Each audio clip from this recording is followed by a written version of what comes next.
मुझे लगता है कि जो न्यायालय का फैसला है उसको पहले पूरी तरह से देखना चाहिए। उसकी समीक्षा के बाद ही कोई उस पर टिप्पणी करना ठीक होगा, किस आधार पर उनका ये फैसला है।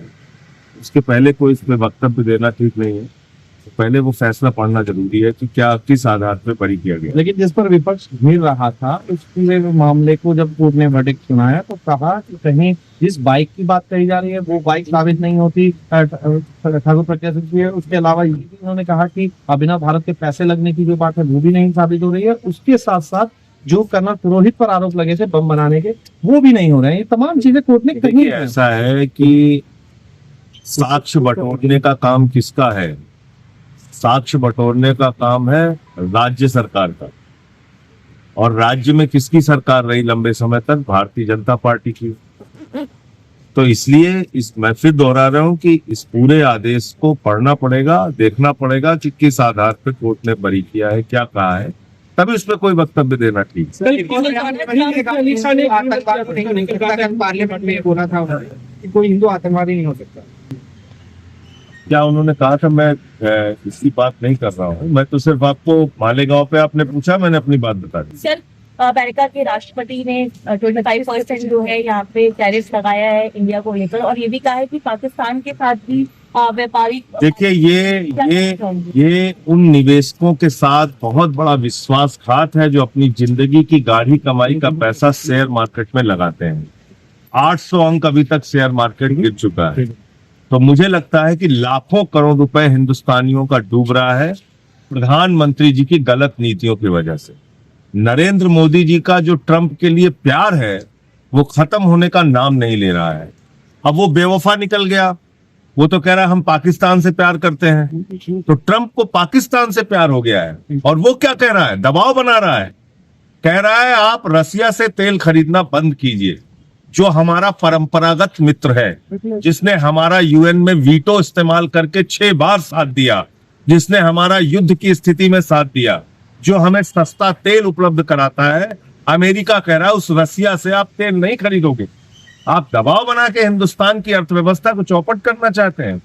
प्रधानमंत्री को इसका पुरजोर विरोध करना चाहिए। और ये टैरिफ बढ़ाने का जो उनका फैसला अमेरिका के राष्ट्रपति का है, उस पर अपना विरोध दर्ज करा के और सरकार की क्या नीति है, कैसे इसका जवाब देंगे, उसके बारे में स्पष्टता के साथ सामने आना चाहिए। रसिया हमारा परंपरागत मित्र है। सस्ते तेल हमको वहां से मिलते हैं। वो तेल हम दूसरे देशों को भी सस्ते दामों पर देते हैं। तो हमारी जो प्राथमिकता है, हमारी अर्थव्यवस्था को जो मजबूत करने की चीजें हैं, हमको उस पर ध्यान देना चाहिए। प्रयोग किया डेट इकोनॉमी भारत के लिए, जिनको अभी तक वो भारत को अपना दोस्त बता रहे थे, और आप डेट इकोनॉमी कह रहे हैं भारत की अर्थव्यवस्था। आपने दूसरा बयान शायद उसका नहीं देखा। उसने कहा कि हम पाकिस्तान में तेल खोज रहे हैं। वो पाकिस्तान में तेल खोज रहा है और कह रहा है कि हम पाकिस्तान में तेल खोज के भारत को तेल बेचेंगे। तो आप समझिए ना कितनी खतरनाक योजना है ट्रंप की भारत को लेकर। तो इसलिए मैं कह रहा हूं ये वक्त है कि आप सामने आइए और इन सारी चीजों पर आगे आपकी क्या सोच है, भविष्य की क्या रणनीति है, कैसे देश की अर्थव्यवस्था को बचाने के लिए आप कदम उठाएंगे, इसके बारे में मोदी सरकार को पूरी स्पष्टता के साथ और नीति के साथ सामने केंद्र सरकार जो टेंडर जारी किए गए हैं उस पर कहा जा रहा है कि जो पानी पाकिस्तान को जाता था वो भारत के बड़े बड़े शहरों में आएगा, पाकिस्तान पर भी असर पड़ेगा। देखिए कितने सालों में बनाते हैं परियोजना।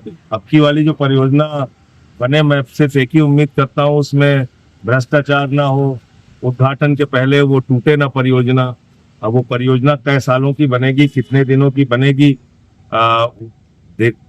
सरकार कुछ बताए उसके बारे में। ट्रंप के बयान को लेकर के आप लोग संसद में सवाल करेंगे? संसद में आज भी 267 का नोटिस दिया गया था और हम चाहते हैं कि संसद में प्रधानमंत्री जी आए और सरकार, इस वित्त मंत्री जी आए और वो बताएं कि इसका मुकाबला कैसे किया जाएगा।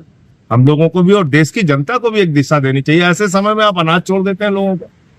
इन्वेस्टर्स का पैसा डूब रहा है। शेयर मार्केट में 800 अंक गिरने का मतलब है लाखों करोड़ रुपए हिंदुस्तानियों की गाढ़ी कमाई का पैसा डूब गया जो उन्होंने शेयर खरीदे थे। और आप ऐसे समय में पीठ दिखा के भाग जाते हैं क्योंकि आपको ट्रंप से दोस्ती अपनी जारी रखनी है। प्रधानमंत्री के एक मित्र का मामला फंसा हुआ है अमेरिका में, जिसके कारण से सरकार के ऊपर बार बार दबाव वो बनाने में सफल रहता है। मुझे सीधे तौर पे यही लगता है। ठीक है, ठीक, थैंक यू